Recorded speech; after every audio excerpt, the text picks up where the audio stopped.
أعوذ بالله من الشيطان الرجيم. بسم الله الرحمن الرحيم.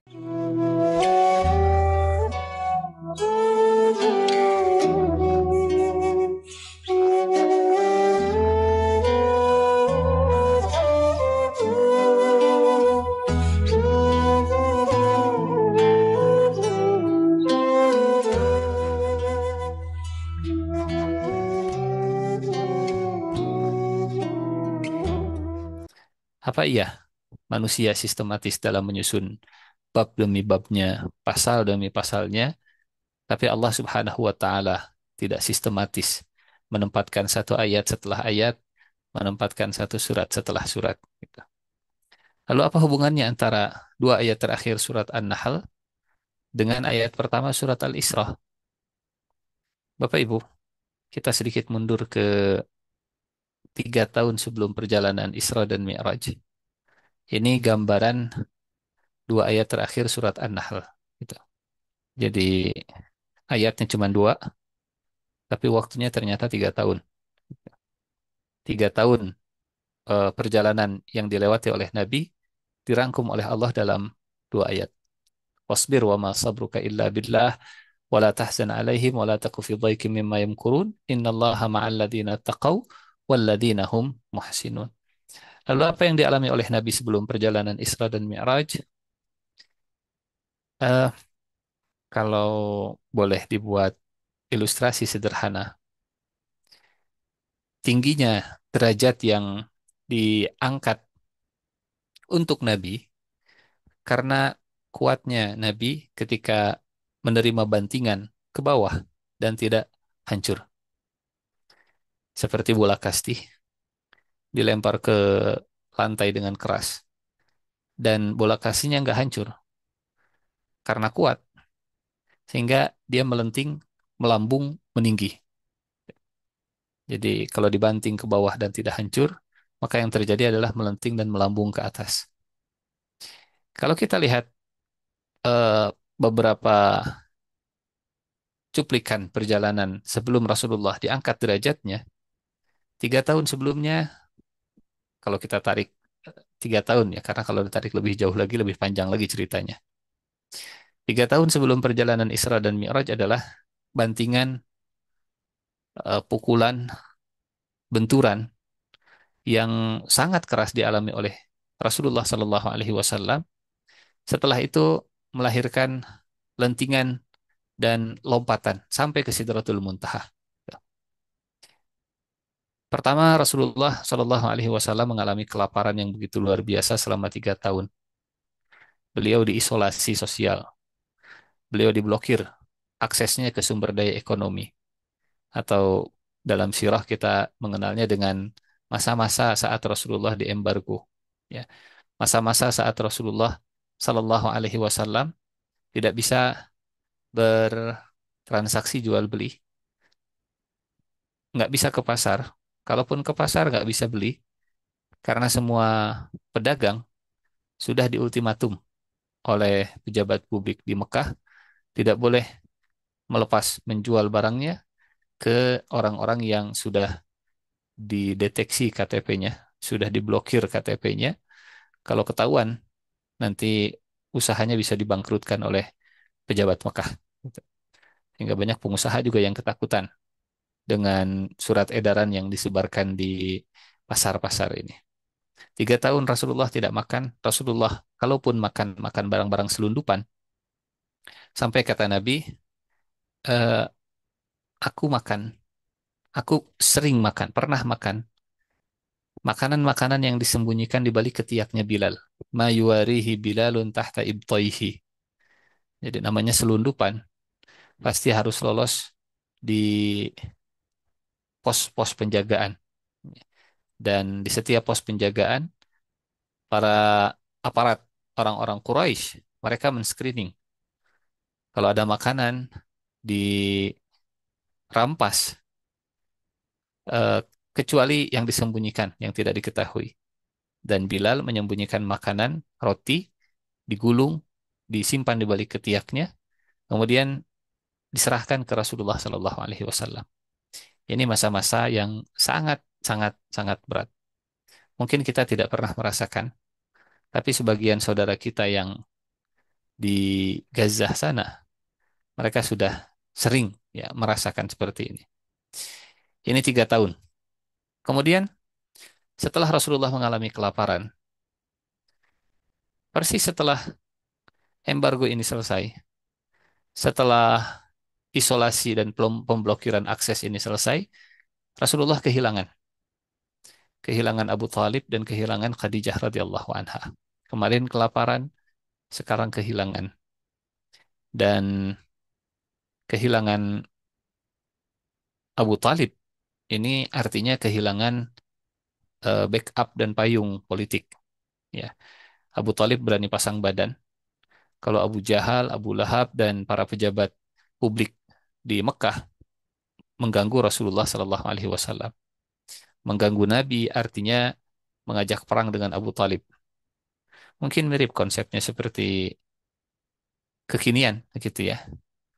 Toko ini di bawah eh, jagaan saya. Saya backingnya toko ini. Anda macam-macam mengganggu toko ini dan pengusaha ini, artinya Anda siap berhadapan dengan saya yang jadi backingnya. Nah, kurang lebih konsepnya adalah konsep backing, gitu ya. Abu Talib itu sebagai backup eh, dan payung Rasulullah Sallallahu Alaihi Wasallam. Dan siapa di belakang Abu Talib? Kalau boleh dibuat ilustrasi dengan kondisi kekinian dan kedisinian, kabilah-kabilah itu zaman sekarang seperti partai-partai. Ya. Ada partai Bani Hashim, ada partai Bani Makhzum, ada partai Bani Adi, ada partai Bani Taim, dan seterusnya. Dan Abu Talib itu ketua umum partai Bani Hashim. Siapa di belakang Abu Talib? Banyak. Ada pedagang, pengusaha, ada prajurit, jenderal, dan seterusnya.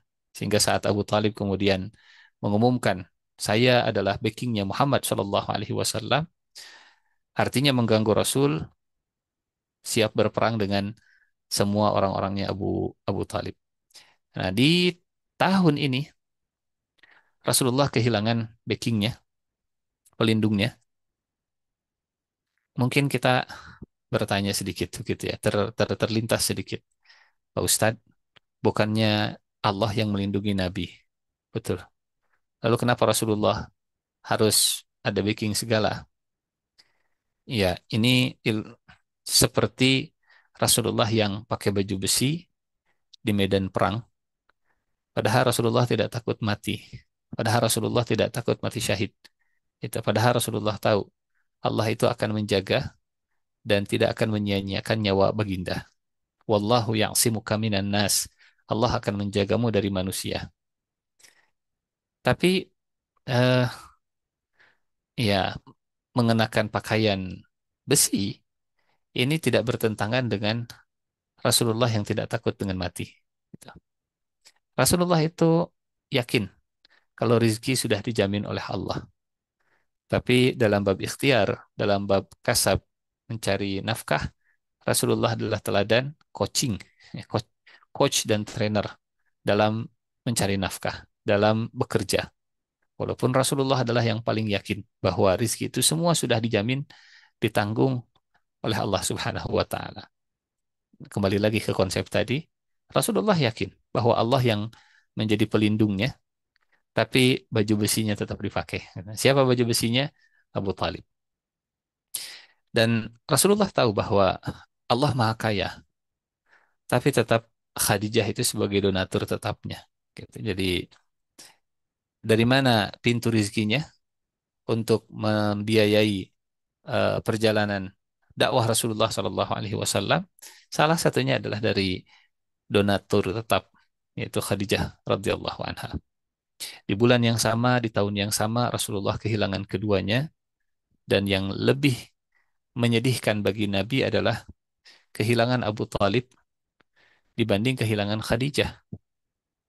Karena kalau Khadijah masih bisa bertemu dengan Rasulullah di surga.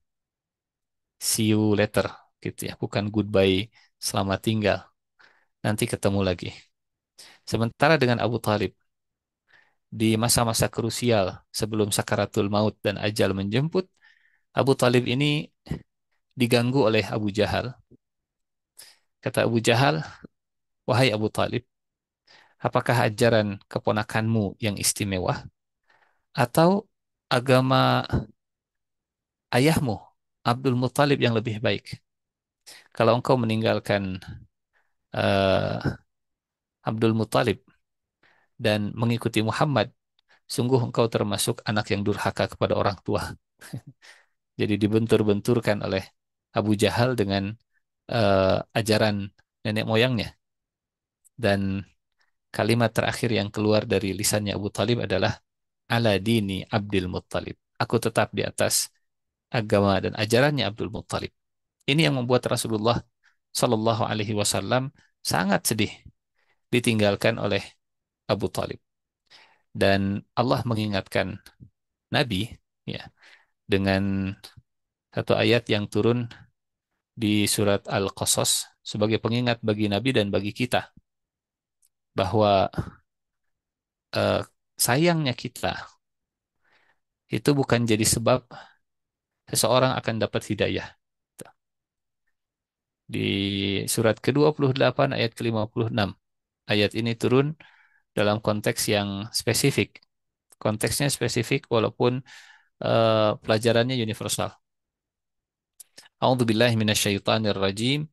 Innaka la tahdi man ahbabta walakinallaha yahdi man yasha wa huwa a'lamu bil muhtadin. Engkau tidak bisa memberikan hidayah kepada orang yang engkau cintai. Gitu. Artinya orang dapat hidayah itu bukan karena dicintai oleh kita. Sesayang-sayangnya bapak ke anak, hidayah itu bukan karena sayangnya bapak. Sedalam-dalamnya cinta suami ke istri, istri dapat hidayah itu bukan karena cinta suami. Gitu. Dan Abu Talib menjadi contoh sosok yang sangat dicintai oleh Nabi seperti bapak sendiri, tapi cinta Nabi kepada Abu Talib tidak otomatis Abu Talibnya bakal dapat hidayah. Ini konteks ayatnya memang spesifik tentang Abu Talib, tapi ayat ini ternyata berlaku umum. Bukan cinta yang membuat seseorang dapat hidayah dari Allah. Bukan cinta kita kepada mereka yang membuat mereka dapat hidayah dari Allah Subhanahu wa taala, karena hidayah hak mutlak, hak prerogatifnya Allah Subhanahu wa taala. Nah, setelah kehilangan Abu Talib, kemudian Rasulullah Shallallahu alaihi wasallam melakukan perjalanan ke Taif dalam rangka mencari sosok yang bisa menggantikan peran keduanya. Barangkali di Taif ada sosok yang siap jadi backing, gitu ya. Barangkali di Taif ada sosok yang siap untuk menjadi donatur tetap. Dan Rasulullah pergi ke Taif tanpa berkendara, mobilitas tanpa fasilitas, maksudnya pergi ke Taif jalan kaki. Nabi punya unta, Nabi punya kuda, Nabi punya keledai, tapi nggak dipakai. Nggak dipakai, tidak digunakan karena kalau Nabi dengan kendaraan pasti akan dicekal, ya, dilarang untuk pergi dari Mekah karena dianggap kabur sebagai tahanan dalam kota. Sehingga untuk menghindari pencekalan, Rasulullah jalan kaki. Karena kalau jalan kaki nggak akan disangka perginya jauh-jauh. Gitu. Ternyata perginya jauh. Kalau dilihat di peta, ya ini menarik garis lurus dari Mekah ke Taif. Kalau ditarik garis lurus memang 62 kilometer. Tapi jalan ke Taif tidak lurus seperti di peta. Gitu ya. Kalau naik mobil, ini ada dua jalur. Jalur yang pertama jalur lewat apa ini namanya? Sail, ya, 128 kilo. Jalur yang kedua lewat Al-Hada. Al-Hada ini real time-nya ditutup. Jalur dari sini kemudian ke apa? Padang Arafah, ya. Terus terus ini yang jalannya nanjak bulak-bulak bulak-bulak bulak-bulak. Akhirnya ditutup. Nah, di Al-Hada ini yang ada teleferiknya. Di Al-Hada ini yang ada jembatan gantung. Nah, belakangan kalau umroh, sekarang nih kalau umroh, salah satu itinerary dalam city tour-nya adalah ke Taif gitu ya. Sekarang sudah dibuka visanya untuk ke Taif. Sementara kalau jalan kaki tentu tidak lurus-lurus saja. Kurang lebih kurang lebih sekitar 90 kilo. Berjalan kaki 90 kilo tanpa fasilitas, tanpa kendaraan untuk menghindari eh, pencekalan, kelelahan. Ya, kemarin kelaparan, kemudian kehilangan, kemudian kelelahan, sampai ke Taif. Rasulullah Shallallahu Alaihi Wasallam mengalami penghinaan, dihinakan oleh pejabat publik Taif, direndahkan, ya, bahkan sampai disebut ini salah salah salah terima sepertinya. Dan Al-Quran mengabadikan hinaannya, eh, bahwa Muhammad ini tidak pantas untuk jadi nabi. Karena yang pantas jadi nabi harusnya adalah pembesar yang punya follower banyak, yang jadi influencer, yang hartanya melimpah, bukan seperti Muhammad yang bukan pejabat publik, yang bukan influencer, ya, anak yatim, bapaknya tidak ada, dan seterusnya gitu. Hinaan-hinaan ini kemudian di-capture oleh Allah dalam surat Az-Zukhruf ayat 31. Dan mereka berkata, mengapa yang jadi nabi? Mengapa Al-Quran ini? Mengapa wahyu itu turunnya bukan ke pembesar dari Mekah dan dari Taif? Maksudnya, kenapa bukan saya yang jadi pembesarnya? Saya ini gubernur Taif, wahai Muhammad. Kenapa Anda? Anda siapa? Bahkan di Mekah juga ada tokoh besar, ya, namanya Walid bin Mughirah, bapaknya Khalid. Duitnya banyak, otaknya pinter, syair semuanya hafal, dan disegani. Jadi mindset mereka harusnya Nabi itu eh, sosok yang sebelum dapat wahyu juga sudah bisa didengar, sudah berpengaruh, sudah punya power gitu ya. Kalau wahyu diterima oleh orang yang tidak punya power, ini berarti salah sasaran wahyunya.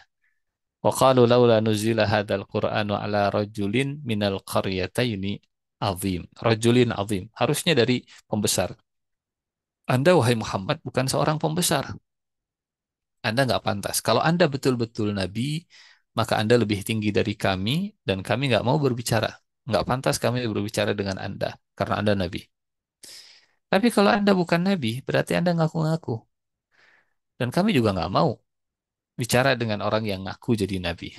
Intinya, kami nggak mau bicara dengan Anda. Anda Nabi betulan ataupun Anda Nabi bohongan, kami nggak mau bicara. Wa qalu laula nuzila hadzal Qur'anu ala rajulin minal qaryataini azim. Ternyata sampai ke Taif Rasulullah mengalami penghinaan. Akhirnya Rasulullah pamit baik-baik, tapi pejabat publik di Taif mereka tidak mempersilahkan Rasulullah untuk pulang dengan cara baik-baik. Bahkan mereka memprovokasi warga Taif, ya, dipanas-panasi warga Taif, sehingga banyak warga Taif yang kemudian melempari batu ke Rasulullah Shallallahu Alaihi Wasallam. Gitu. Sekarang terluka fisiknya. Kemarin kelaparan, kemudian kehilangan, kemudian kelelahan, kemudian dihinakan. Setelah dihinakan, kemudian terluka. Sebadan badan dilempari batu sampai kakinya berdarah-darah. Ini bantingan, benturan, tekanan ke bawah yang begitu keras luar biasa. Kalau hancur, nggak akan melenting. Kalau hancur, nggak akan melambung. Tapi kuat, kalau kuat, kokoh dan bertahan, maka melambungnya bisa sampai ke Sidratul Muntaha. Gitu. Dan di Taif kemudian Rasulullah berdoa, tepatnya mungkin bermunajat, ya, karena kalau kita lihat redaksinya, lebih ke curhat pada Allah Subhanahu wa Ta'ala.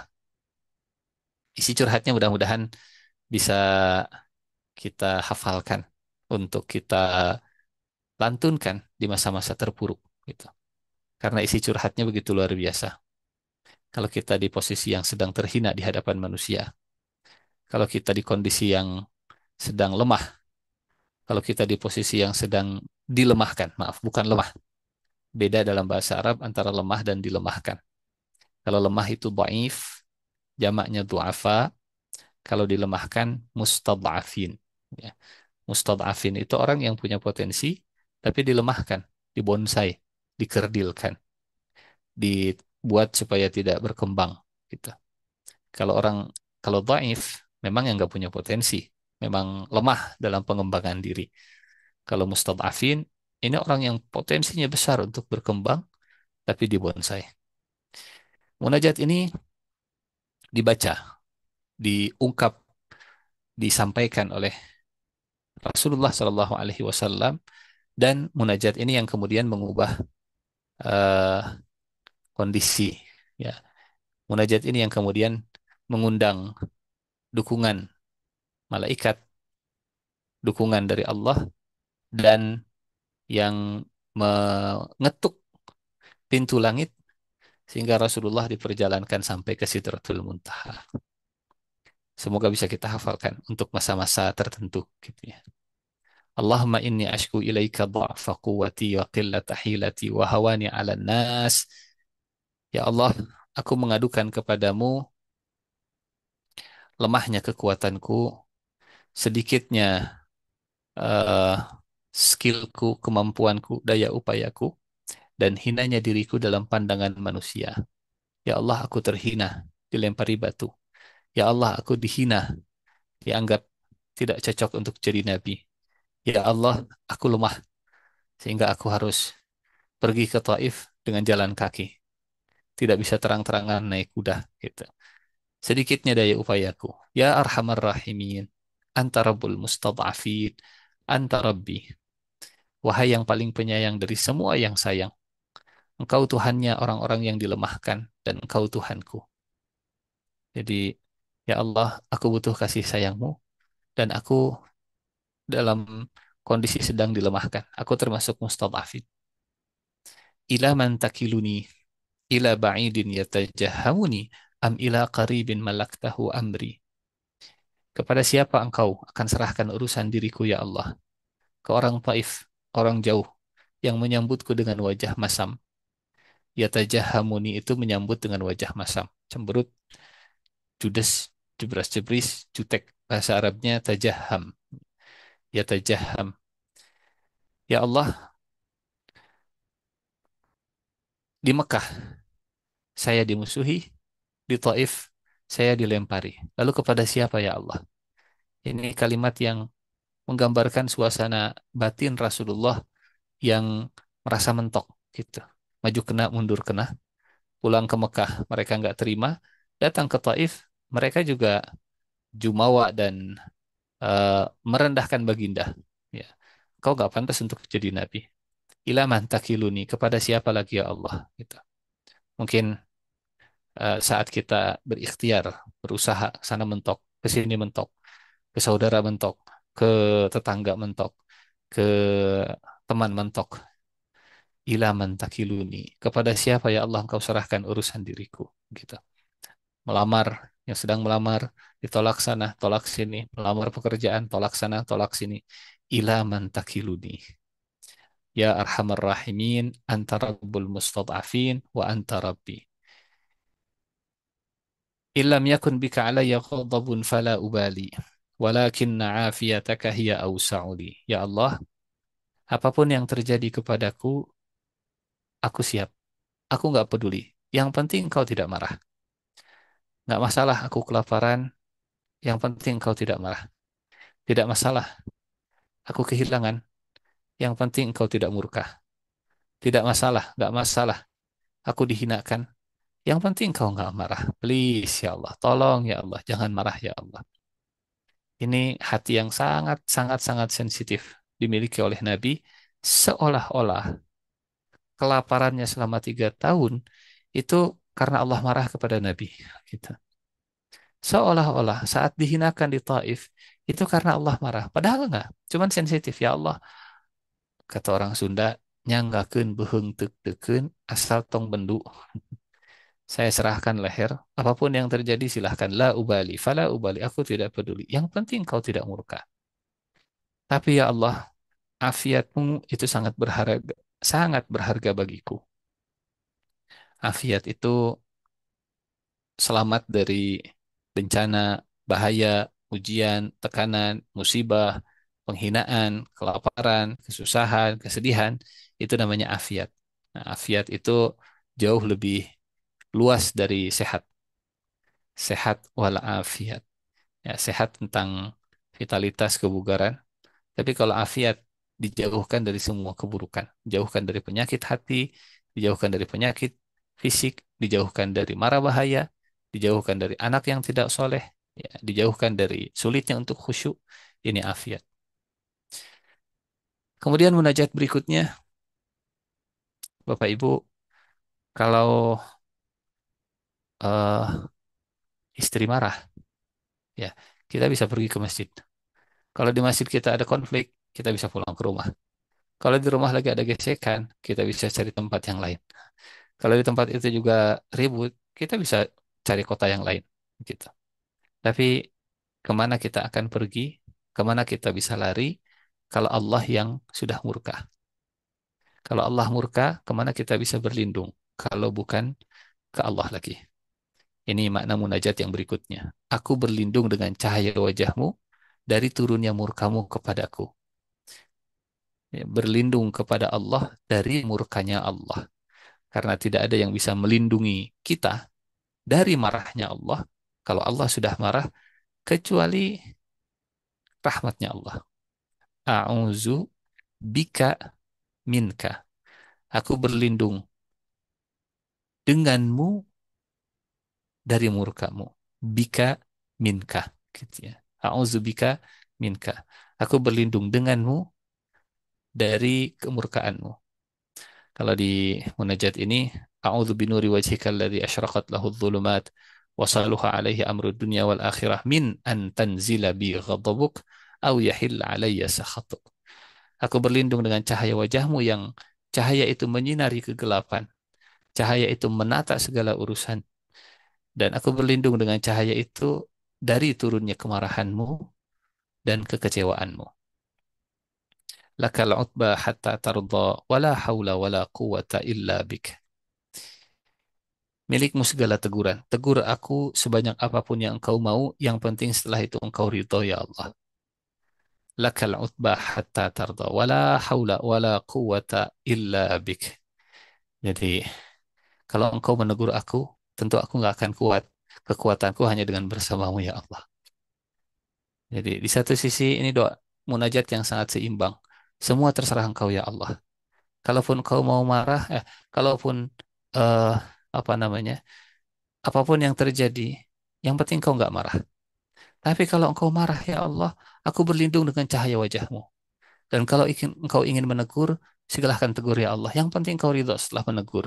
Tapi aku nggak akan kuat dengan teguranmu kalau aku tidak bersama denganmu. Wala haula wala quwata illa bik. Dan setelah munajat ini, yang terjadi adalah dukungan orang jauh, dukungan malaikat, dan dukungan dari Allah dengan perjalanan agung bertemu Allah Subhanahu wa Ta'ala. Dukungan orang jauh maksudnya ada orang Taif, anak muda, menyuguhkan makanan ke Baginda, kemudian simpati dan ya, ada dialog yang terjadi sampai akhirnya anak muda ini masuk masuk Islam, bersyahadat.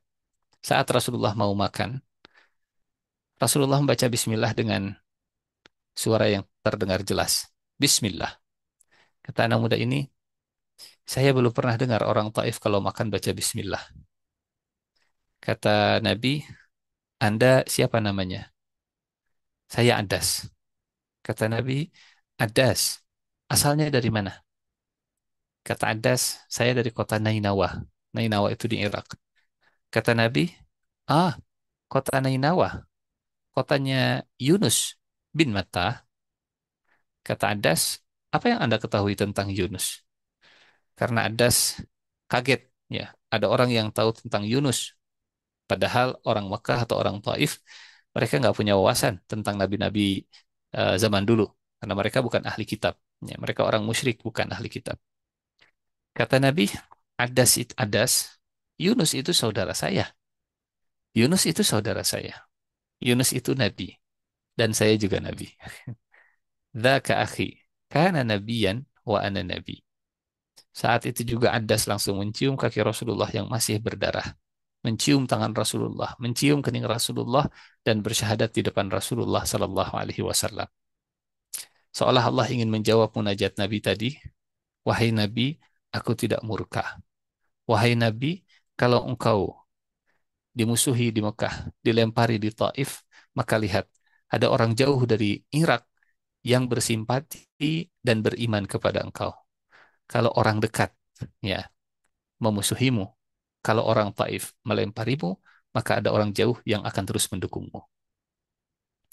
Kalau Abu Jahal memusuhi, maka kita yang beriman. Jauh dari Nabi, terbentang ribuan kilo, terbentang ribuan tahun, tapi kita terus mendukung Rasulullah Sallallahu Alaihi Wasallam.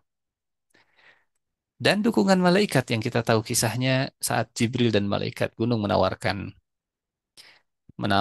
untuk menjadi apa? Algojo gitu ya.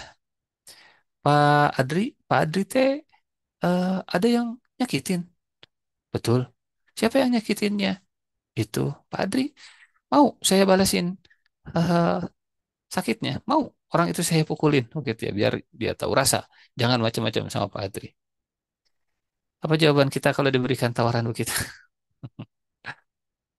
Ya, gaskeun gitu ya. Tenggelan ya, meh apal gitu ya. Jangan coba-coba ganggu. Dukungan malaikat ke Rasulullah Shallallahu Alaihi Wasallam setelah munajat tadi. Tapi jawaban Nabi, ya, kalau diiyahkan, maka orang Taif hancur, binasa, dan sudah nggak ada lagi yang namanya penduduk Taif. Nggak ada telefrik di Taif, nggak ada jalan-jalan ke Taif, gitu ya. Nggak ada daerah wisata Taif. Kalau diiyahkan oleh Nabi, Taif itu akan jadi tempat turunnya bencana. Tapi Nabi menyelamatkan penduduk Taif saat itu dan seluruh keturunannya sampai hari ini. Kata beliau, lah, jangan. Mereka orang yang belum paham. Mudah-mudahan dari rahim mereka, dari anak cucu mereka, ada yang beriman kepada Allah Subhanahu wa Ta'ala. Kalau istilah kita sekarang, cut generation, gitu ya.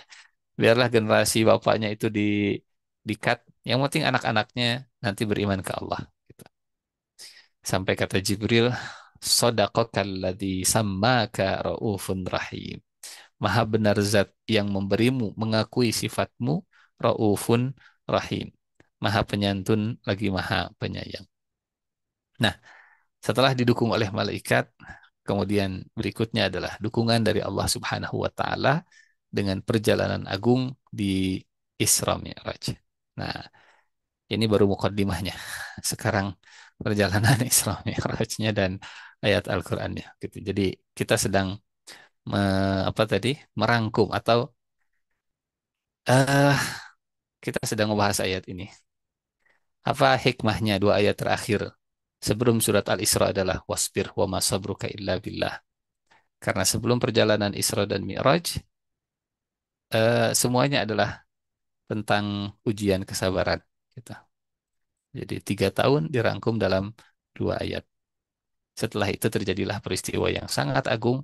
Subhanalladzi asra bi'abdihi laylam minal masjidil harami ilal masjidil aqsa alladzi barakna haulahu linuriyahu min ayatina innahu huwas sami'ul basir. Bapak Ibu yang Allah muliakan, surat Al-Isra dan perjalanan Isra Mi'raj di dalam Al-Quran, maaf, itu dimulai dengan kalimah thayyibah subhanallah. Ya, sebaik-baik ulasan tentang Isra dan Mi'raj adalah ulasan yang disampaikan dalam Al-Quran. Bahwa Isra dan Mi'raj itu harus diawali dengan subhanallah. Apa artinya subhanallah? Subhanallah artinya Allah itu sempurna. Allah is perfect. Kita yang tidak sempurna. Subhanallah terjemahan yang umum, ya, yang sering kita temukan, Maha Suci Allah. Maha Suci Allah artinya ya Allah perfect. Allah sempurna. Allah tidak ada cacatnya. Tapi kenapa Allah memerintahkan kita bertasbih? Kalau memang Allah sempurna. Allah sempurna. Tanpa ada kita yang bertasbih, Allah sudah sempurna. Kenapa kita disuruh bertasbih? Fasabbih. Ya, sabbih isma rabbikal a'la. Bapak Ibu yang Allah muliakan, Saat kita bertasbih, yang kita sucikan itu bukan zat Allah Subhanahu wa ta'alanya, tapi tentang pikiran dan perasaan kita yang harus bersih tentang Allah. Begini, punten, mohon maaf. Eh, Suuzon ke Allah itu bertentangan dengan subhanallah. Nonsense. Kalau kita berzikir subhanallah, subhanallah, subhanallah, tapi pikiran kita suuzon ke Allah. Gitu. Karena subhanallah itu artinya mustahil Allah itu berbuat jahat kepada hambanya. Subhanallah. Maha suci Allah dari kejahatan. Subhanallah itu artinya husnuzan ke Allah. Membersihkan pikiran kita tentang Allah. Lebih jauh dari itu bahkan Bapak Ibu. Seperfect-perfectnya bayangan kita tentang Allah. Allah jauh lebih perfect, lebih sempurna dari bayangan tersebut. Jadi kalau kita husnuzon ke Allah, Allah lebih baik daripada prasangka baik kita itu sendiri. Gitu. Kalau kita berprasangka baik ke Allah bahwa Allah tidak akan menyia-nyiakan saya, apa yang terjadi? Allah lebih baik dari prasangka kita. Bukan hanya tidak menyia-nyiakan, tapi akan memuliakan, tapi akan mengangkat derajatnya, dan seterusnya. Itu makna Subhanallah. Maha suci Allah. Allah is perfect. Gitu. Kesempurnaan milik Allah Subhanahu wa Ta'ala. Itu sebabnya, atau ini salah satu hikmahnya mungkin ya, bukan satu-satunya sebab. Itulah salah satu hikmah kenapa di surat An-Nasr saat menang dan turun pertolongan, saat orang berbondong-bondong masuk Islam, Nabi diperintahkan untuk bertasbih. Idza jaa nasrullahi wal fath wa ra'aitan nasa yadkhuluna fi dinillahi afwaja fasabbih. Kenapa diperintahkan bertasbih saat menang? Kenapa diperintahkan bertasbih saat datang pertolongan Allah? Kenapa diperintahkan bertasbih saat banyak orang kemudian rombongan berbondong-bondong masuk Islam? Ada, ini kita bisa merasakan sendiri. Ada suasana batin yang kalau kita di posisi atas, kalau kita jadi juara, kalau kita sedang jadi nomor satu, itu rasa yang saya ini hebat ya, saya ini sempurna, saya ini sudah luar biasa, achievement saya, pencapaian saya sudah luar biasa. Orang memuji, maka Allah perintahkan, maka bertasbihlah. Maksudnya bertasbih, yang sempurna itu Allah. Kesempurnaan itu milik Allah. Saya walaupun hebat, saya walaupun sudah jadi nomor satu, saya walaupun sudah di posisi puncak, enggak, saya tetap punya kelemahan, yang sempurna hanya Allah. Fasabbih. Subhanallah. Jadi di atas disuruh subhanallah. Di bawah, di bawah disuruh subhanallah. Dalam surat Al-Hijr ayat 97, 98, 99.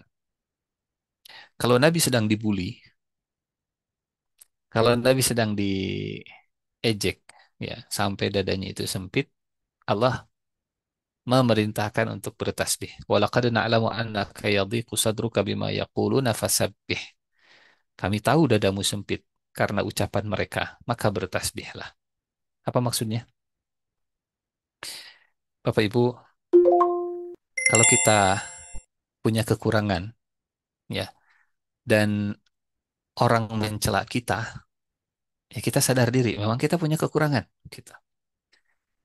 Tapi kalau Allah yang tidak punya kekurangan, Allah yang maha sempurna, apakah ada orang yang me- mendiskreditkan Allah, merendahkan Allah, menghinakan Allah? Ada. Yang menduakan Allah itu menghinakan Allah. Jadi seolah ayat ini dengan bahasa yang lain begini.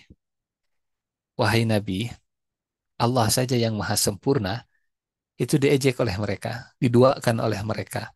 Allah saja yang selama ini ngasih rizki, didurhakai oleh mereka. Fasabbih. Maka sucikan Tuhanmu. Allah itu yang perfect. Manusia itu ada kekurangannya. Gitu. Fasabbih. Bahkan Ya, tasbih Nabi Yunus gitu ya. Nabi Yunus juga diperintahkan bertasbih saat ditelan ikan paus. Kenapa diperintahkan bertasbih? Supaya tidak berprasangka buruk ke Allah. Mustahil Allah jahat ke saya, subhanallah. Mustahil Allah mengecewakan saya, subhanallah. Mustahil Allah menyia-nyiakan saya, subhanallah. Ini makna tasbih, mensucikan Allah. Allah is perfect. Kesempurnaan hanya milik Allah Subhanahu wa taala dan semua takdir Allah itu baik menurut Allah. Sehingga kalimat subhanallah artinya eh, maha suci Allah dari menakdirkan sesuatu yang jelek. Maha suci Allah. Allah suci dari aib. Subhanallah. Allah suci dari kejahatan. Subhanallah. Allah suci dari keburukan. Subhanallah. Nah, makna yang berikutnya, mengulas perjalanan Isra dan Mi'raj dengan Subhanallah, Maha Suci Allah, karena Allah adalah subjek utama dalam perjalanan agung ini, bukan Nabi Muhammad Sallallahu Alaihi Wasallam.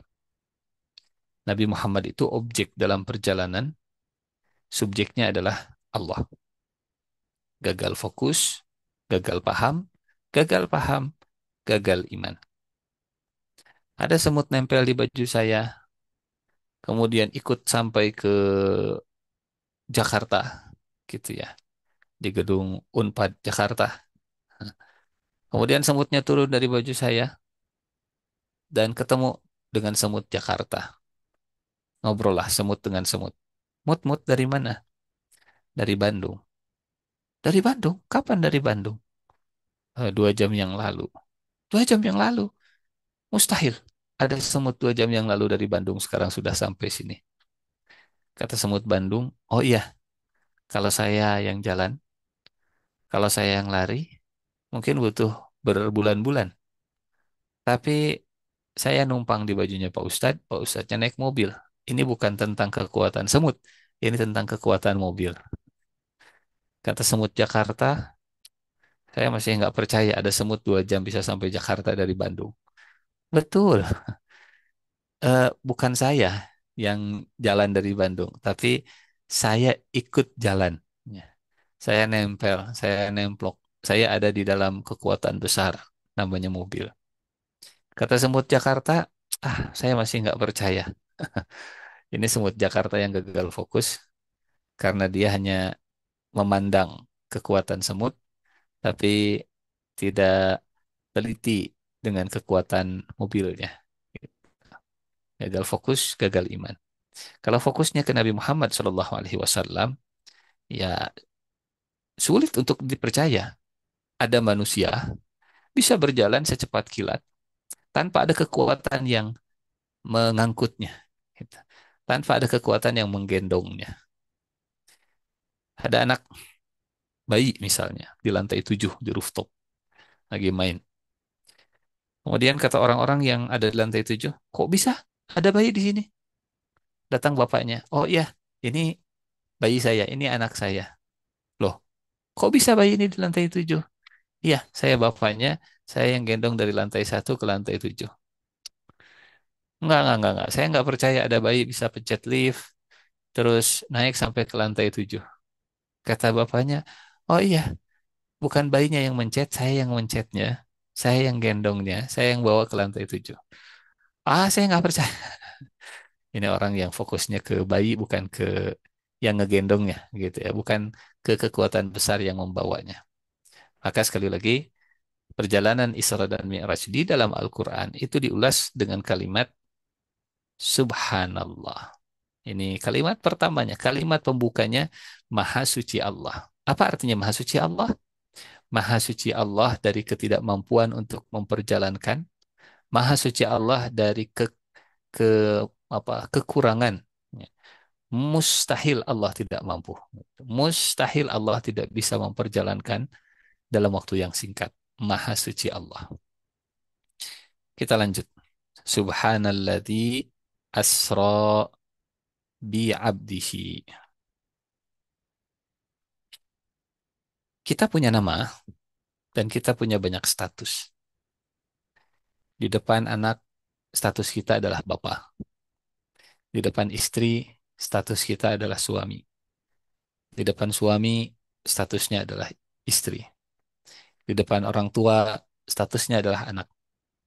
Di depan mertua, statusnya adalah menantu.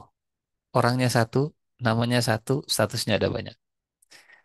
Dan dalam perjalanan Isra Mi'raj, status yang disebut bukan anak Abdullah atau bapak Qasim atau suami Khadijah atau menantunya siapa? Khuwailid gitu ya. Atau keponakannya Abu Talib. Bahkan status yang disebut bukan utusan Allah. Status yang disebut dalam perjalanan Isra Mi'raj ini adalah statusnya sebagai seorang hamba. Jadi Isra dan Mi'raj itu perjalanan bagi mereka yang punya status sebagai hamba. Diakui statusnya sebagai hamba. Perjalanan bertemu Allah adalah perjalanan seorang hamba Allah. Kita bukan utusan Allah, tapi kita bisa berjumpa dengan Allah kalau kita mau menghamba kepada Allah. Sebagaimana Nabi menghamba ke Allah, maka bertemu dengan Allah. Semakin menghamba, semakin merendah, semakin tinggi Allah angkat derajatnya, bahkan melewati derajat hamba-hamba yang lebih senior. Nabi Adam lewat di langit satu. Nabi Yahya Isa lewat di langit yang kedua. Nabi Yusuf lewat di langit yang ketiga. Nabi Idris sampai langit yang keenam. Nabi Musa saat dilewati, Nabi Musa itu bermunajat ke Allah. Ya Rab, Engkau utus Nabi setelahku. Lebih muda dariku, tapi lebih tinggi derajatnya dariku, ya Rab. Terasa nuansa apa ya? Kompetisinya begitu ya, atau fastabiqul khairatnya. Dan ya memang di atas Nabi Musa ada Nabi Ibrahim. Tapi wajar Nabi Ibrahim karena orang tuanya Nabi Musa, gitu ya. Nenek moyangnya Nabi Musa, kakeknya Nabi Musa. Tapi Nabi Muhammad SAW, juniornya lebih muda, tapi derajatnya melewati semua senior-seniornya sampai ke tempat yang tidak pernah. Bahkan Jibril pun kalhilsil bali, kata Nabi, seperti apa kayu yang lapuk, seperti baju yang lusuh, tinggi besar luar biasa, tapi nggak bisa sampai di posisi seperti Rasulullah Sallallahu Alaihi Wasallam. Jibril itu hamba Allah, tapi derajat penghambaannya ternyata bisa dilewati oleh hamba Allah yang bernama Muhammad Sallallahu Alaihi Wasallam. Bapak Ibu yang Allah muliakan, ini yang pertama hikmahnya ya. Perjalanan menuju Allah adalah perjalanan seorang hamba Allah. Poin yang kedua yang menurut saya ini sangat powerful. Kita punya anak. Statusnya diakui oleh semua orang, kita adalah bapak anak tersebut. Kita menikah dan mengundang Pak Lobe, gitu ya. Kemudian dicatat administrasinya di Kemenak, status sebagai suami dan istrinya diakui. Semua orang akan mengakui, apalagi kita punya bukunya. Tapi punten, status hamba, siapa yang akan mengakui? Kalau ngaku-ngaku gampang. Ya. Saya adalah hamba Allah. Gampang ngaku mah. Yang susah itu diaku oleh Allah bahwa kita adalah hambanya. Ngaku ganteng mudah. Diaku ganteng itu susah. Ngaku, saya adalah orang yang sangat amanah. Bapak harus percaya ke saya. Itu gampang. Yang susah adalah amanah kita diakui. Ya, profesionalitas kita diakui. Disiplin kita diakui. Itu yang susah. Diakui bukan mengaku-ngaku. Ngaku ikhlas gampang. Habis mah ikhlas, ikhlas, ikhlas, ikhlas lillahi ta'ala. Itu mah gampang. Yang susah adalah Allah mengakui bahwa kita dalam beramal itu ikhlas. Yang susah. Nah, Bapak Ibu mungkin pernah mendengar ya, tiga orang atau tiga golongan yang di dunia diakui manusia, tapi di akhirat tidak diakui Allah Subhanahu wa Ta'ala. Nauzubillah min zalik. Orang pertama atau golongan pertama yang diakui keilmuannya, diakui Al-Qur'annya, diakui kontribusi ilmunya oleh manusia. Yang kedua yang diakui kedermawanannya, kontribusi hartanya diakui oleh manusia. Yang ketiga yang diakui keberanian dan pengorbanan nyawanya. Satu dengan ilmu, dua dengan harta, tiga dengan nyawa. Manusia mengakui semua. Tapi saat di akhirat, Allah nggak ngakui. Masalahnya adalah, masalahnya surga itu punya Allah. Surga bukan punya manusia. Dan pahala juga nggak dikasih oleh manusia. Diakui oleh manusia, belum tentu jadi pahala. Diakui oleh manusia, belum tentu berbuah surga. Kalau ingin surga dan ingin dapat pahala, maka harus diakuinya oleh Allah. Diakuinya, yang kita kejar adalah pengakuan Allah. Urusan manusia nanti mengakui atau tidak, itu urusan belakangan. Yang penting ya Allah, tolong akui saya. Ya Allah, tolong terima ini. Ya Allah, tolong akui saya. Ya Allah, eh, akui. Ya Allah, mudahkan saya untuk bisa ikhlas sampai engkau mengakui. Lakal utbah hatta tardo. Silahkan engkau tegur. Yang penting kau ridho. Ini makna atau salah satu di antara makna bi'abdihi. Yang berikutnya Bapak Ibu, ah, supaya relate dengan kita, supaya berkaitan dengan kita, lalu apa yang bisa kita lakukan? Prakteknya seperti apa? Prakteknya adalah kita bersolawat kepada Nabi yang sudah sampai di posisi tinggi, di Sidratul Muntaha kita. Karena kalau kita mendoakan kebaikan kepada sesama manusia saja, doa kebaikan itu kembali ke kita. Ya Allah, berikanlah helikopter untuk mobilitas Pak Adri ya Allah, supaya mudah bolak-balik dari Bandung ke Jakartanya. Saat itu juga malaikat akan mengaminkan dan kata malaikat, walaka bimislim. Engkau mendoakan yang baik untuk saudaramu, maka engkau juga akan mendapatkan yang sama sesuai dengan doamu. Itu rumus kalau kita mendoakan kebaikan sesama muslim. Tapi rumusnya akan berbeda kalau yang eh, kita doakan kebaikannya itu atau kita bersolawatnya itu ke baginda Nabi Muhammad Sallallahu Alaihi Wasallam. Hingga kata Nabi 10 kali lipat. Sallallahu Alaihi Ashra. Misalnya begini, rumah tangga Rasulullah harmonis ya. Mudah-mudahan rumah tangga saya juga bisa harmonis seperti Nabi. Allahumma salli ala Sayyidina Muhammad wa ala Sayyidina Muhammad. Gitu. Itu mengcopy paste kebaikan dalam rumah tangga Nabi ke rumah tangga kita dengan salawat. Allah akan mengucurkan dengan 10 kali lipatnya. Rasulullah kok bisa ya salat tahajudnya itu sampai bengkak-bengkak kakinya. Luar biasa. Allahumma salli ala Muhammad wa ala ali Muhammad. Semoga kebaikan pada beliau bisa menular ke kita. Rasulullah kok bisa sabar ya menghadapi orang yang melanggar di perang Uhud sampai mengakibatkan korban jiwa 70 sahabat. Kok bisa Rasulullah tetap berkasih sayang? Allahumma sholli ala Muhammad wa ala ali Muhammad. Mudah-mudahan kesabaran itu juga menular ke kita. Itu makna salawat. Man shalla alayya wahidatan sallallahu alaihi biha asyrah. Kok Nabi pinter ya komunikasi publiknya. Semua orang yang mendengar kata-kata Nabi itu bisa nyerap sampai ke dalam hati. Apa ilmunya ya? Allahumma sholli ala Muhammad. Mudah-mudahan kebaikan itu di copy paste oleh Allah kepada kita. Gitu. Jadi setiap kita ingat Nabi, setiap kita eh, apa cerita tentang Nabi, oh Nabi sampai ke Sidratul Muntaha ketemu Allah. Allahumma sholli ala Muhammad. Pengen juga saya bertemu dengan Allah. Gitu ya. Walaupun mungkin tidak dimi'rajkan sampai ke Sidratul Muntaha, tapi nanti di surga mudah-mudahan kita bisa berjumpa dengan Allah sebagaimana Nabi waktu hidup bertemu dengan Allah Subhanahu wa taala gitu. Nabi eh, sudah melihat surga padahal masih hidup di dunia. Kita Allahumma sholli ala Muhammad. Mudah-mudahan nanti diberikan mimpi gitu ya, indahnya surga, gambaran nanti hari akhir, gambaran kita dimasukkan ke Firdaus dan seterusnya. Ya, salawat Isra dan Mi'raj, kita bersolawat kepada hamba Allah Muhammad Sallallahu Alaihi Wasallam. Yang berikutnya, lailan. Subhanalladzi asra bi'abdihi lailan.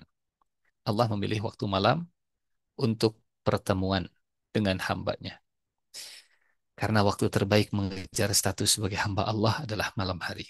Lailan. Allah tidak memilih siang, Allah tidak memilih pagi, Allah tidak memilih sore. Kalau Allah mau, Allah pasti bisa.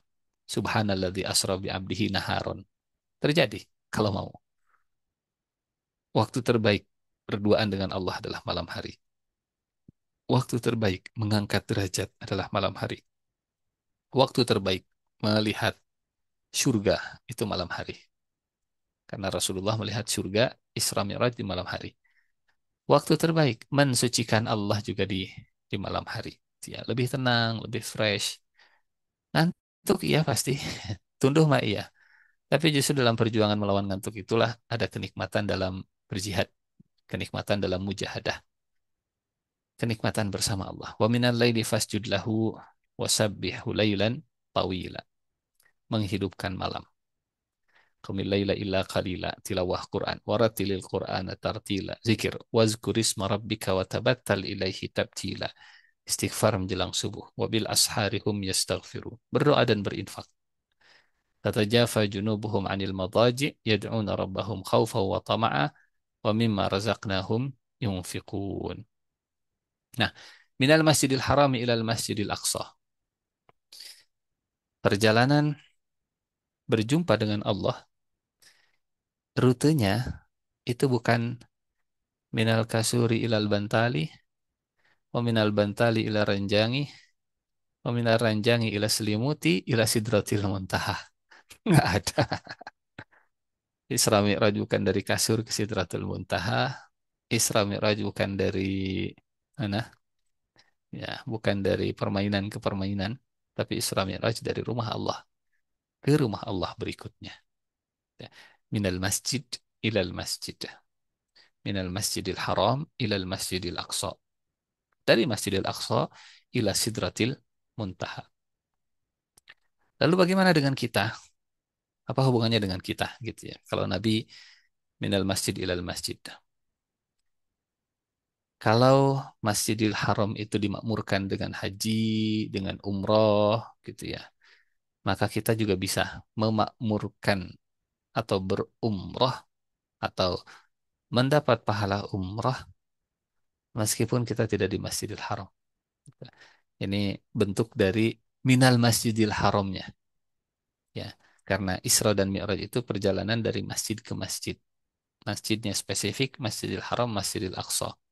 Kita tidak di Masjidil Haram, maka kita bisa memakmurkan masjid yang ada di sekitar rumah kita. Dalam riwayat Tirmidzi, ya, man shallal fajr fi jama'ah thumma qa'ada yadhkurullaha ta'ala hatta tatlu'a asy-syamsu thumma shalla rak'ataini kanat lahu ka ajri hajjah wa umrah tamah tamah tamah sempurna sempurna sempurna. Masya Allah. Ini minal Masjidil Haram. Bagaimana dengan Masjidil Aqsa? Kalau bahasa kitanya mungkin membayar token listrik buat masjid. Ini bahasa kekinian saja ya, karena bahasa hadisnya bukan begitu. Bahasa hadisnya adalah falyuhdi ilaihi zaitan yusraju fihi fa inna man ahda lahu kana kaman shalla fihi.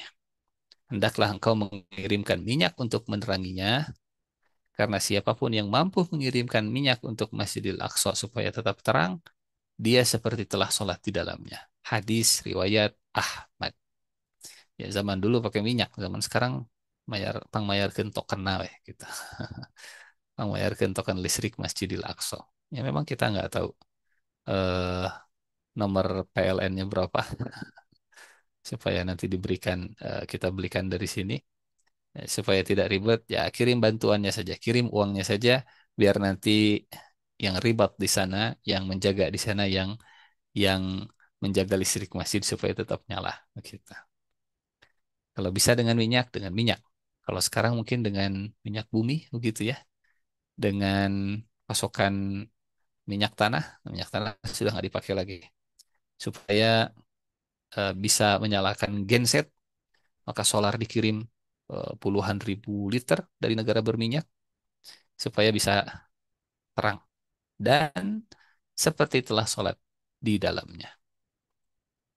Subhanalladzi asra bi 'abdihi lailan minal masjidil haram ilal masjidil aqsa allazi barakna haulahu.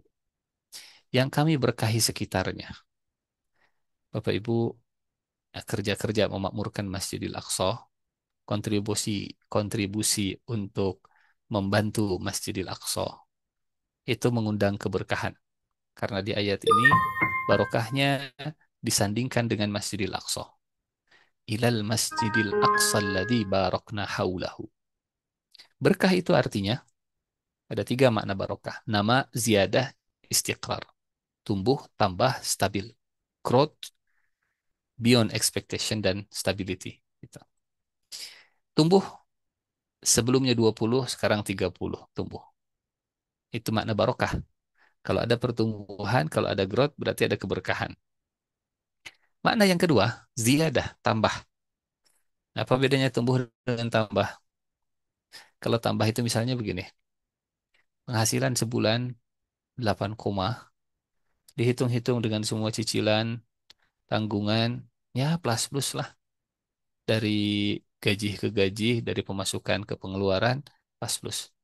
Tapi setelah akhir bulan dihitung lagi, kok seperti ada tambahan, kok ada sisa 1 juta, gitu ya. Kok nggak habis, bisa nabung 1 juta. Itu namanya ziyadah, itu namanya tambahan. Gitu. Target omset, target pencapaian tahun 2025 adalah 200 miliar. Di akhir tahun 2025 dihitung lagi, ternyata lebih, 100 miliar. Nah, yang 100 miliarnya itu tambahan, ziyadah, beyond expectation. Kita menargetkan, berekspektasi, memprediksinya 10, ternyata jadinya malah 20. Itu ziyadah. Dan yang terakhir, istiqrar atau stabilitas. Karena kalau tumbuh dan tambah tidak stabil, seperti gedung 1 lantai memang kokoh, tapi kalau sudah 10, 20, 30 lantai, itu lebih sensitif dan lebih rentan jatuh. Jadi dalam keberkahan ada pertumbuhan, ada pertambahan, dan ada kestabilan. Mudah-mudahan rumah tangga kita juga barokah sebagaimana doa di awal pernikahannya. Barokallahu lak wa baraka alaik wa jama'a bainakuma fi khair. Yang tadinya 2 tumbuh jadi 20 sekarang. Yang tadinya berharap A ternyata Z gitu, tambah. Yang sudah berbesan bercucu tetap stabil seperti hari pertama dia menikah. Masih romantis, masih saling sayang, masih saling cinta. Ini barokah. Yang terakhir, linuriyahu min ayatina innahu huwas samiul basir. Bapak Ibu punten.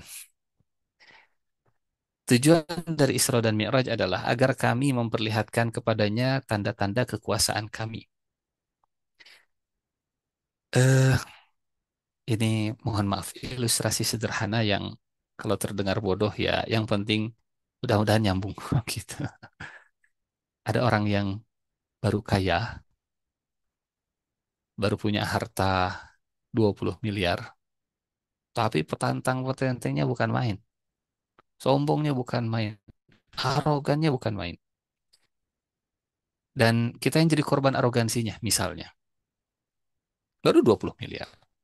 Setelah itu kemudian kita ketemu dengan bilioner, ya, triliuner yang uangnya itu sudah nggak kehitung lagi, tapi humble, tapi tawadhu luar biasa. Kira-kira bagaimana kita memandang yang baru punya 20 miliar tapi arogan? Pasti akan uang 20 miliar gitu aja kok sombong. Tuh lihat tuh si Fulan punya ratusan ribuan triliun, masih humble. Linuriyahu min ayatina.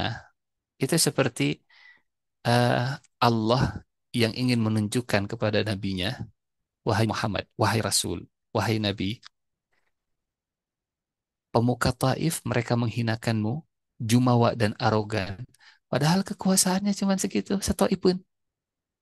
Lihatlah kekuasaanku. Langit satu, langit dua, langit tiga, langit empat, langit lima, langit tujuh. Dan bandingkan dengan Taif serta penguasa Taif. Oke. Linuriyahu min ayatina. Sehingga kalau ditekan oleh orang yang arogan, padahal kecil gitu ya, dibanding dengan yang lebih powerful, akhirnya jadi yang yang kemarin itu dihinakan sekarang jadi malu-maluin.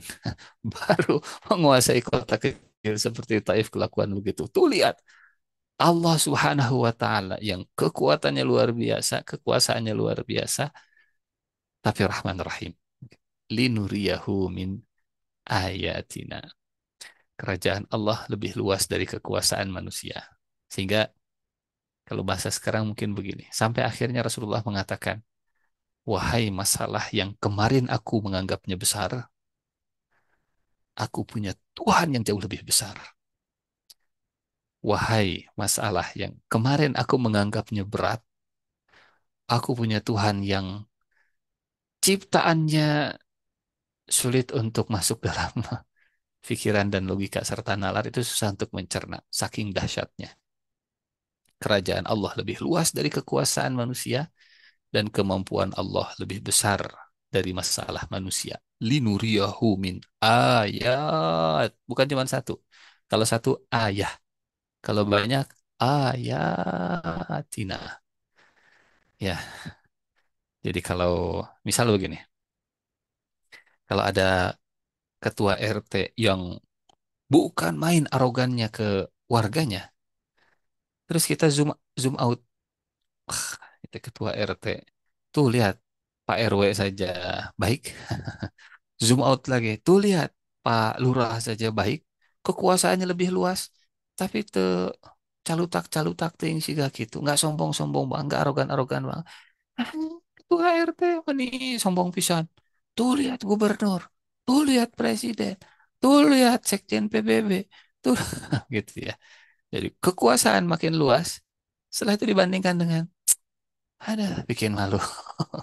Kitanya malu sendiri begitu setelah tahu ada yang punya ayatina. Kemudian balik lagi ke bumi melihat Abu Jahal di Mekah. Mekah, Mekah kan segitu-gitu nah. Taif kan segitu-gitunya. Allah yang begitu luas, luar biasa. Linuriyahu min ayatina innahu huwas samiul basir. Sesungguhnya Allah Maha mendengar dan Allah Maha menyaksikan. Semua yang terjadi di Taif Allah dengar dan Allah lihat. Semua yang terjadi di Mekah Allah dengar dan Allah lihat. Wallahu a'lam bissawab. Ini mungkin ulasan Isra Mi'raj dari Al-Quranul Karim dan saya percaya ulasan Al-Quran adalah ulasan terbaik untuk menceritakan satu peristiwa karena Allah yang mengulasnya langsung. Saya kembalikan ke moderator. Assalamualaikum warahmatullahi wabarakatuh. Waalaikumsalam warahmatullahi wabarakatuh. Syukran jazakallah Ustaz. Masya Allah, Alhamdulillah. Begitu ya para hadirin, para jamaah sekalian. Ternyata pada malam hari ini kita telah mendapatkan sesuatu yang sangat luar biasa dan terus terang nih kajian yang berbeda ya. Kajian Isra Mi'raj yang sering kita dengar selama ini sampai dengan saat ini dengan apa yang disampaikan oleh Ustaz. Saat ini melakukan pendekatan yang sangat berbeda. Tadi Ustaz awali dengan apa namanya? Ya 3 tahun ke belakang dari kejadian peristiwa agung tersebut dan luar biasa latar belakang kejadian tersebut yang betul-betul membuka hati kita. Ternyata itu tidak hanya sekedar sebuah peristiwa yang luar biasa tapi betul-betul rencana Allah Subhanahu wa taala dari segi persiapan segala macam betul-betul menanamkan kepada kita apa namanya bagaimana perjalanan Rasulullah SAW itu luar biasa tidak mudah sampai Allah memperjalankan hambanya dan sampai bertemu dengan Allah Subhanahu wa taala, melihat surga dan segala macam. Dan tadi juga Ustaz sampaikan apa namanya tafsir-tafsir tadabur barangkali dari surat Al-Isra yang Masya Allah, Subhanallah, Subhanallah, saya jadi semakin paham Ustaz, atau non bisa Subhanallah, makna tasbih tadi kajian pada malam hari ini kita sepakat ya para hadirin ini menghadirkan rasa yang mendalam terkait dengan kajian Isra Mi'raj ini dan insya Allah kita lebih memahami dan begitu luar biasanya mukjizat yang satu ini alhamdulillah dan saya harap di sini tidak ada pertanyaan lagi ya yang saya apa namanya biasanya suka ada pertanyaan Ustaz senang kalau Isra Mi'raj itu Nabi itu ruhnya atau jasadnya tadi sudah dijelaskan ya oleh Ustaz jelas sekali tadi terkait penjelasan makna seorang hamba sudah dijelaskan Ustaz waktu juga sudah menunjukkan pengunjung gitu barangkali. Tetapi saya tidak mau apa namanya dolim jika ada yang bertanya. Jadi saya coba fair di sini. Barangkali jika ada yang mau bertanya, silakan barangkali satu pertanyaan mau dijawab saja. Mangga jika ada pertanyaan saya persilakan yang sesuai dengan tema pada malam hari ini. Tuh, dan jika nemu atas jelas Ustaz. Hmm, Bertanya tapi tidak tidak terlihat di ini boleh nggak? Oh, silakan, silakan Bu Dokter Siti silakan mangga. Iya, Alhamdulillah Pak Ustadz sudah menceritakan Isra Mi'raj yang baru pertama kali saya dengar seumur saya yang sekarang sudah 70 tahun. Tidak Sepakat ya dok ya. tidak pernah ada cerita seperti ini gitu ya. Jadi mundur dulu gitu ya. Rata-rata eh, berceritanya pada saat perjalanan Rasulullah di pada hari haknya saja gitu. 3 tahun yang diceritakan itu adalah sesuatu yang sangat yang melatar belakangi mengapa kita harus ya turut merasakan bagaimana Rasulullah seperti itu dan ayat-ayat turun karena peristiwa yang 3 tahun itu. Itu adalah sesuatu yang baru pertama kali saya dengar dan terima kasih sekali atas pencerahannya Pak Ustadz. Masya Allah. Itulah yang saya rasakan gitu. Jadi jadi ya Alhamdulillah. terharu Masya saya Allah. juga terharu sekali Pak Ustadz. Terima kasih sekali. Sama-sama dok, Masya mudah-mudahan Allah. jadi amal soleh buat kita semua Amin insya ya Allah Rabbal ya. Alamin. Amin. Ya, Jadi tidak ada pertanyaannya Ibu Dokter? ya Masya Allah. tidak itu sesuatu yang iya yang baru saya dengar gitu dari semua ceramah-ceramah Isra Mi'raj. Masya Allah. Alhamdulillah. Berarti kita sama ya dok ya. Alhamdulillah. Semoga dengan kajian ini, tidak semoga sudah kita rasakan sama-sama, betul-betul menghadirkan sebuah rasa yang lebih mendalam dari pemahaman kita sebelumnya tentang satu mujizat Rasulullah SAW yaitu Isra Mi'raj ini. Alhamdulillah, satu nama bisa Ustaz, seperti jasa Allah kasirat.